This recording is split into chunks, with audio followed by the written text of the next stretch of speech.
우리에게 가장 익숙한 신데렐라는 프랑스 샤를 페로가 기록한 동화 버전인데요.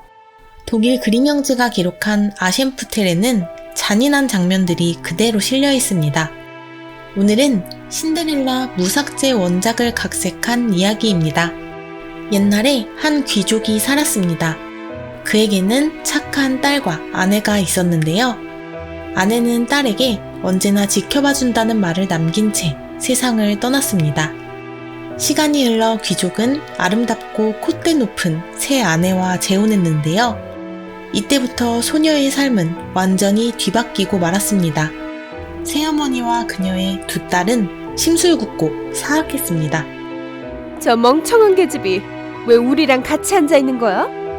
얘, 밥 얻어 먹으려면 부엌 가서 밥벌이를 해.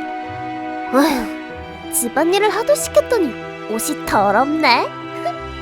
더러운 김에 아궁이 옆 잿더미에서 자렴. 언제부턴가 온 식구들은 소녀를 제투성이 아이 신데렐라라고 불렀습니다. 어느 날 아버지가 장에 나가며 물었습니다. 얘들아, 장에 가서 뭘 사다 줄까? 예쁜 옷이요. 전 화려한 보석이요. 신데렐라, 너는? 돌아오실 때 아버지 모자에 닿는 첫 번째 나뭇가지를 꺾어다 주세요. 그날 이후 신데렐라는 아버지가 꺾어다 준 개암나무 나뭇가지를 어머니의 무덤가에 심고 날마다 하염없이 울었습니다. 그 눈물 젖은 나뭇가지가 쑥쑥 자라 금세 큰 나무가 됐는데 신데렐라가 나무 아래서 기도를 하면 신기하게도 하얀 새가 날아와 그녀가 원하는 것을 가져다 주곤 했습니다. 어느 날 이 나라에 성대한 축제가 열렸습니다. 왕자가 신부감을 고르기 위해 아름다운 숙녀들을 초대해서 사흘간 성대한 무도회를 연다는 거였죠. 아우 신나. 우리 집안도 초대장을 받았어. 왕자님은 내 거야. 어림없지. 내 거야. 자, 신데렐라. 언니들 구두 손질을 해주고 머리도 빗겨주거라. 그런데 저도 무도회에 가면 안 될까요? 뭐? 너 그 꼴로 어딜 간다는 거야? 주제를 알아야지. 창피하지 않니? 내가 너라면 안 갈 것 같은데? 됐다, 그만해. 신데렐라, 내가 잿더미 속에 콩을 쏟아놨거든. 그거 다 골라 담으면 가게 해주마. 신데렐라가 부엌에 가보니 도저히 하룻밤 만에 끝낼 수 없는 양이었습니다. 그러나 신데렐라는 흰 새들의 도움으로 콩을 모두 골라 담았습니다. 여기 콩을 다 골라 담았어요. 벌써? 그래봤자 소용없다. 그 더러운 옷을 입고 집안 망신시킬 일 있니? 집이나 지키고 있어. 얘들아, 가자. 거만한 계모와 언니들은 서둘러 성으로 떠났습니다. 신데렐라는 무덤가에서 서럽게 울고 또 울었습니다. 그런데 그때 흰 새들이 날아오더니 눈부신 드레스와 순금으로 된 구두를 떨어뜨려 주었습니다. 그 아름다운 차림으로 무도회장에 나타난 신데렐라는 단숨에 주인공이 되어버렸죠. 대체 저 여자 누구야? 저 화려한 드레스 좀 봐. 분명히 다른 나라 공주겠지. 신데렐라에게 푹 빠진 왕자는 오직 그녀하고만 춤을 추었습니다. 그리고 한참 뒤 시간이 너무 늦었네. 언니들이 눈치채기 전에 얼른 집에 가야겠어.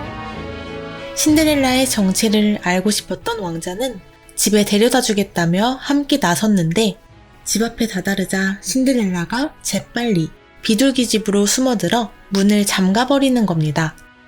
왕자는 의아해하며 집주인을 불러 물었죠. 정체불명의 숙녀가 저 비둘기 집으로 들어갔어. 설마 신데렐라는 아니겠지? 도끼로 부수어 보시지요. 왕자가 비둘기 집 문을 부수고 들어가 봤지만 안에는 아무도 없었습니다. 그새 탈출한 신데렐라가 재빨리 무덤가에 옷을 벗어두고 낡은 옷으로 갈아입은 채 부엌 잿더미 위에 누워 있었죠. 다음 날 또다시 무도회가 열렸을 때도 왕자는 신데렐라만 바라봤고 또다시 신데렐라의 집 앞에서 그녀를 놓치고 말았습니다. 그리고 대망의 무도회 마지막 날, 신데렐라는 그 어느 때보다 더 눈부시게 아름다웠습니다. 역시나 밤늦은 시간이 되자 계모와 언니들에게 들키지 않으려고 황급히 집으로 떠나버렸죠. 결국 또 놓쳐버렸군. 하지만 이번엔 대책을 세워두었지. 성 밖으로 내려가는 계단에 송진을 발라놨던 겁니다. 그래서 뛰어내려가던 신데렐라의 왼쪽 구두가 계단에 달라붙은 채 덩그러니 남아 있었습니다. 다음날 왕자는 황금 구두 한쪽을 들고 정체불명의 숙녀가 계속 사라지던 집에 찾아갔습니다. 이 황금 구두에 딱 맞는 발을 가진 여인만이 내 아내가 될 수 있어. 신난 의붓언니들은 방에 들어가 구두를 신어봤습니다. 너무 작아.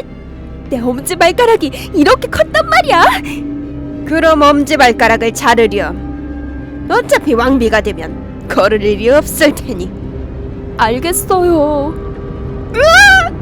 큰딸은 스스로 엄지발가락을 잘랐고 지독한 고통을 견디며 억지로 구두를 신고 왕자에게 다가갔습니다.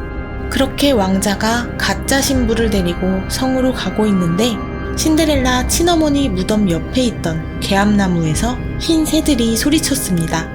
저 구두 좀 보세요.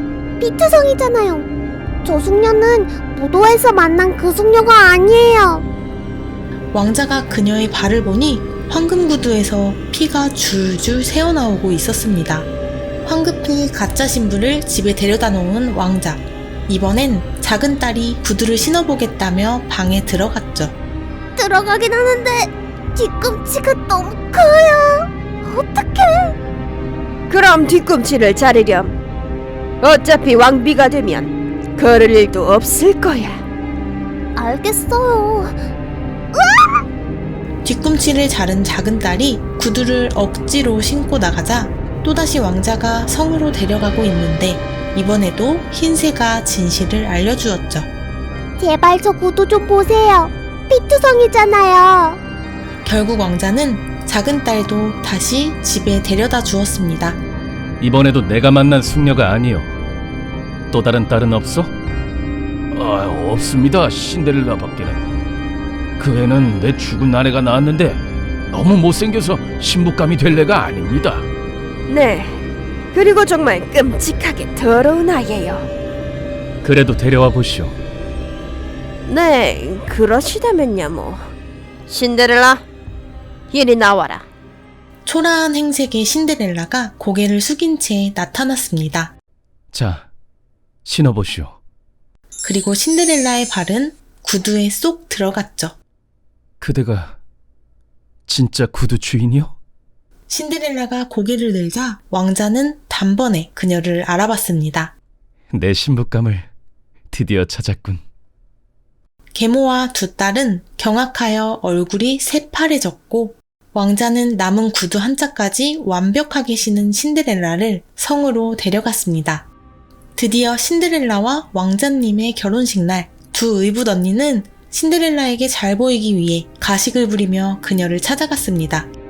갑자기 두 마리 흰 새가 날아들더니 두 사람의 누나를 쪼아먹기 시작했어요. 결혼식이 끝날 때쯤 언니들의 누나는 남아있지 않았습니다. 사악한 행동을 일삼았던 그녀들은 평생을 암흑 속에서 살아갔습니다. 지금까지 신데렐라 이야기였습니다. 원하시는 괴담이나 원작동화 주제가 있다면 언제든 댓글로 신청해주세요. 시청해주셔서 감사합니다.